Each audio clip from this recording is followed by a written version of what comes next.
송은재TV 시작합니다. 이제 공천 작업도 모두 끝났고 후보 등록도 했고 이제 본격적인 선거전이 시작된 셈입니다. 그러니까 사전투표까지 계산하면 이제 10여일 조금 넘게 남은 셈입니다. 본투표까지도 이제 15일 정도입니다. 여기에서 가장 중요한 것은 이 보수 우파 단결입니다. 보수 우파 단결을 위해서 가장 이제 금지해야 될 것이 내부 총질입니다. 소위 내부 총질이라고 이야기를 하죠. 이 전쟁 중에는 가벼운 비판 이런 것도 이제 내부 총질에 해당할 수가 있습니다. 이 내부 총질을 근절해야 한다. 김경률입니다. 가장 대표적으로 김경률이고 이 공천 과정에서 이철규까지 아주 부적절한 말을 했습니다. 그 다음 대구시장을 하고 있는 홍준표 이렇게 한동훈 위원장을 공격하고 윤석열 대통령을 공격하는 것을 보면서 한심하다라는 생각을 합니다. 그 다음 주로 영남 지역입니다. 이 무소속으로 출마하고 있는 사람들이 있죠. 최경환을 비롯해서 도태우, 장해찬 이 무소속 부분까지를 이 내부 총질 부분 한번 짚어보겠습니다. 먼저 김경률입니다. 김경률은 이 계속해서 어제 그제도 이 방송에 출연을 해서 자기가 지금 이종섭이나 이 황상무 문제에 대해서 한동훈과 상의하지 않고 터뜨리려고 했다. 그런데 이렇게 해결이 돼서 넘어갔지만 자기가 터뜨리려고 했다. 자기가 터뜨리면 이 국민을 전환할 수 있다. 이런 식의 계속 이야기를 합니다. 한동훈 위원장이 김경률은 이제부터는 김경률을 침묵을 시켜야 합니다. 또 비대위원이 할 일도 없습니다. 이 선대위 중심으로 모두 돌아가게 되고 실무는 사무총장이 다 합니다. 그래서 비대위원이 지금으로서는 특별한 것 아니면 할 일도 없습니다.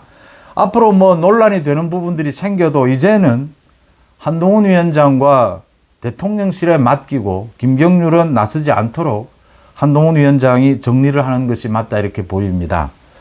이 메시지도 중요하지만 이 메시지를 내는 사람도 중요합니다. 김경률은 그런 부분들 섬세하게 그러니까 외연 확대라든지 좀 논란이 되는 문제를 해법을 찾아야 한다. 이런 것들이 있더라도 이 김경률은 그동안 여러 차례 논란이 됐습니다. 기존의 국민의힘 지지층의 이 감성까지를 잘 살피면서 메시지를 낼 수 있는 그런 능력이 되지를 못합니다. 그래서 이제 앞으로는 또 논란이 되는 부분들이 생긴다 하더라도 김경률에는 역할을 주지 않는 것이 맞다. 이 부분 확실하게 정리를 하고 넘어가고요. 그 다음 이철규입니다. 이철규 이번에 그 비례대표 후보들 그걸 정리를 하면서 불필요한 이야기가 많이 나왔습니다. 이게 한동훈 개 이야기를 하고 본인이 직접 그렇게 하면서 사천 이야기가 나오게 됐죠. 그래서 당내에 이게 지금 야권의 언론에서는 기다렸다는 듯이 지금 국민의힘이 친윤으로 갈등을 빚고 있다.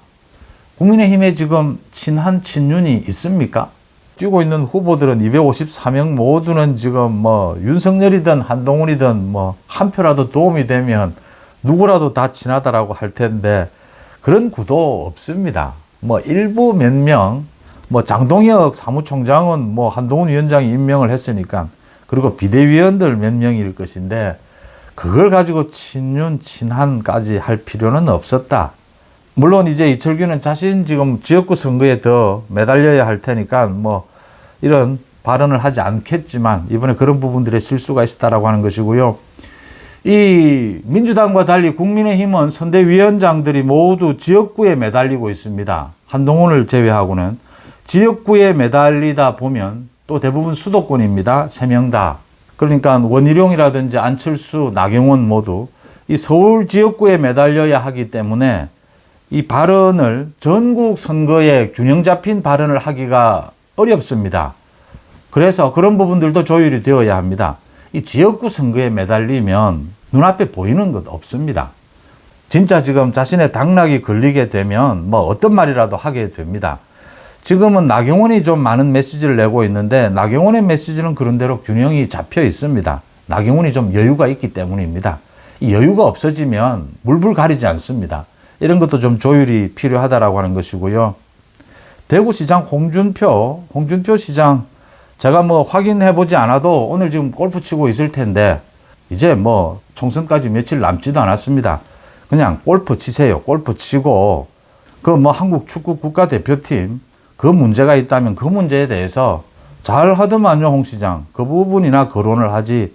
이 무슨 소리입니까, 지금? 또 자신의 SNS에 글을 올려서 조국 혁신당의 등장으로 빛이 발한 건 한동훈이다.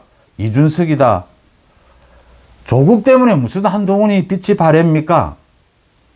한동훈이 그렇게 두렵습니까?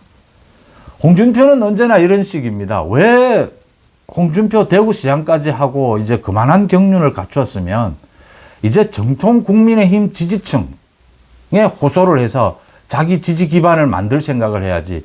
왜 언제나 이렇게 역선택을 노리는 이런 구도를 통해서 자신의 정치 입지를 만들려고 합니까? 물론 기회가 되면 홍준표도 다음 대선에 출마할 수 있습니다. 그런데 왜 이런 억지스러운 방법을 통해서 자신의 정치 입지를 만들려고 하느냐라는 것입니다. 조국 때문이 아니고요. 한동훈이 최근에 좀 주춤했던 것은 많은 난제들이 걸려 있었죠. 조국 때문에 뭐 한동훈이 주춤할 것이 무엇이 있습니까? 이준석이 주춤한 건 뭐 당연한 것이고요. 그 다음 조국에 대한 이 인기가 좀 올라가는 부분에 대해서 홍 시장이 뭐 이게 이래서 민주당이 큰 힘을 얻고 있다. 지민 비조, 지역구는 민주당, 이 비례대표는 조국, 뭐 이게 먹혀들고 있다라고 하는데 먹혀들고 있는 건 맞습니다. 그런데 이것 보면 됩니다. 부산에서 지금 민주당보다 비례대표는 조국에 대한 지지가 더 많습니다. 민주당 지지층, 부산에도 민주당 지지층이 있습니다. 20%대에. 이 부산에 있는 민주당 지지층이 가장 지금 싫은 게 이재명입니다. 저 이재명만 아니면 민주당을 정말 화끈하게 지지할 텐데 부산이 대표적일 겁니다. 이 사례로 드는 것이. 그래서 이재명만 아니면 좋겠는데 했는데 갑자기 조국이 등장을 한 겁니다. 그래서 조국으로 다 쏠리고 있는 겁니다. 호남 마찬가지고 지금 전국적인 현상입니다. 그 부분을 가지고 뭐 조국 신당의 이 민주당의 효과 뭐 이런 걸 이런 식으로 부풀릴 이유는 없다라고 하는 것이고요. 더 나아가서 이 윤 대통령과 한 위원장을 싸잡아서 법조적인 시각으로 지금 이 조국을 대응하기 때문에 조국 혁신당의 돌풍을 꺾지 못하고 있다. 이런 이야기를 했습니다. 이 법조적인 시각, 조국의 수사에 대해서는 홍준표는 지난 대선 후보 때도 말을 잘못해서 많은 지지층으로부터 비난을 받았습니다. 조국 수사가 뭐 과도했느니 어땠느니. 한동훈 위원장이 법조적 시각에서만 이 조국을 보고 있습니까? 아닙니다. 조국과 이재명의 사법 리스크가 있기 때문에 그 부분을 지적하는 것이고요. 정무적으로 모두 대응을 하고 있습니다. 조국은 지금 비례대표 후보만 내고 있습니다. 거기에 적정한 정도의 정무적 대응을 하고 있습니다. 홍 시장은 그런 쓸데없는 생각하지 말고 치고 있는 골프나 잘 치고요. 대구 시정이나 잘 살피는 것이 맞지 않느냐 이렇게 보입니다. 홍 시장이 또 이런 이야기를 합니다. DJ는 1000억대 비자금 파동에도 대통령이 되었고 잘했다는 겁니까 이게 지금? 홍준표가 그러면서 선거가 윤석열 대 조국 이런 양상으로 가면 불리하다라고 했습니다. 그렇게 안 갑니다. 그렇게 가고 있지 않습니다. 홍준표의 정치적 입지 언제나 이런 식으로 애매하게 이재명이 뭐 대단하게 잘하고 있는 것처럼 이재명이 정무적으로 잘하는 것처럼 이렇게 이야기하면서 역선택을 노리는 이런 입지, 이런 구도 싸움은 이제 총선이 끝나고 나면 이런 태도를 계속하면 정말 이건 배척해야 될 것이다 라는 점을 지적을 합니다.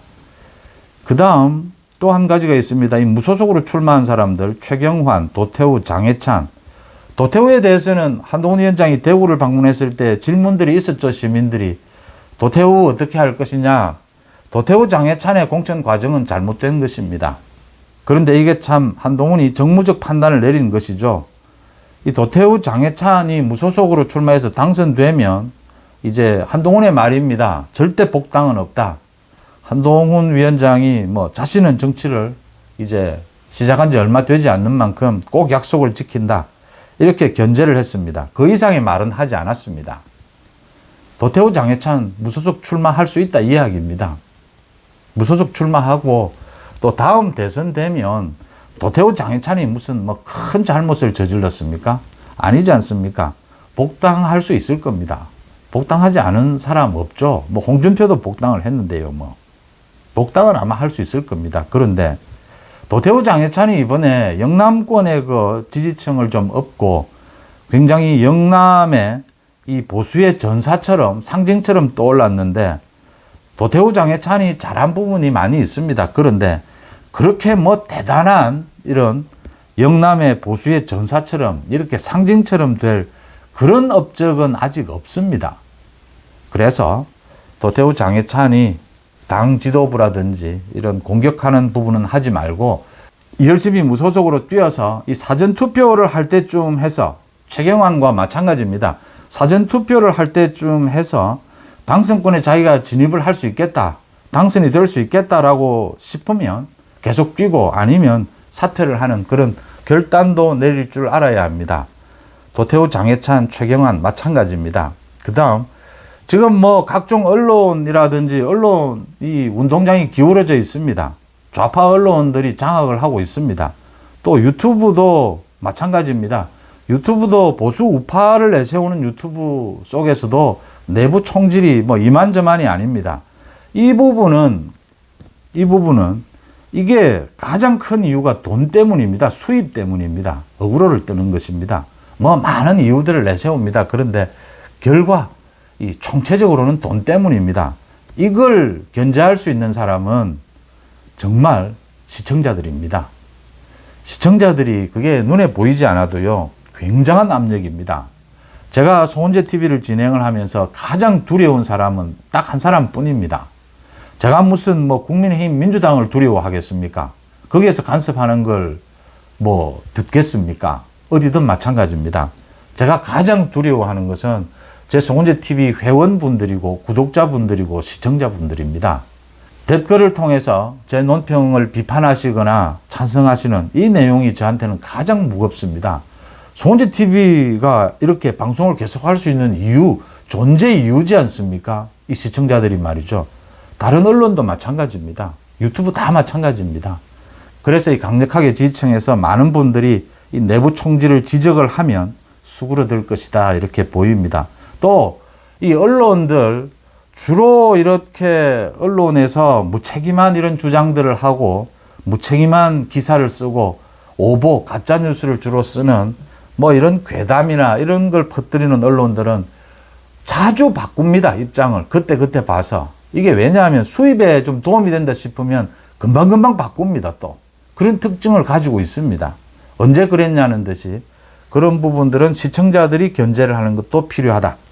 전체적으로 한동훈 위원장이 이런 부분을 좀 조율해 나갈 필요가 있습니다. 지금은 한동훈 위원장을 비롯해서 선대위 위원장들 또 대통령실 이렇게 나서서 스피커를 키울 필요가 있다. 지역구에서 뛰는 후보들은 어떤 이야기든 할 수가 있습니다. 한 표가 아쉬운 사람들입니다. 특히 한강, 낙동강 벨트는 이건 뭐 말 그대로 전쟁입니다. 전쟁. 내부 총질을 견제하면 저절로 단합이 된다라고 하는 점입니다. 단합된 모습으로 가면 이번 총선은 이제 분위기, 흐름이 좋은 방향으로 국민의힘의 지지율이 다시 반등하는 쪽으로 방향을 잡았다라고 하는 것이 반가운 부분입니다. 여러분들은 어떻게 보십니까? 송원재 TV 마칩니다. 고맙습니다.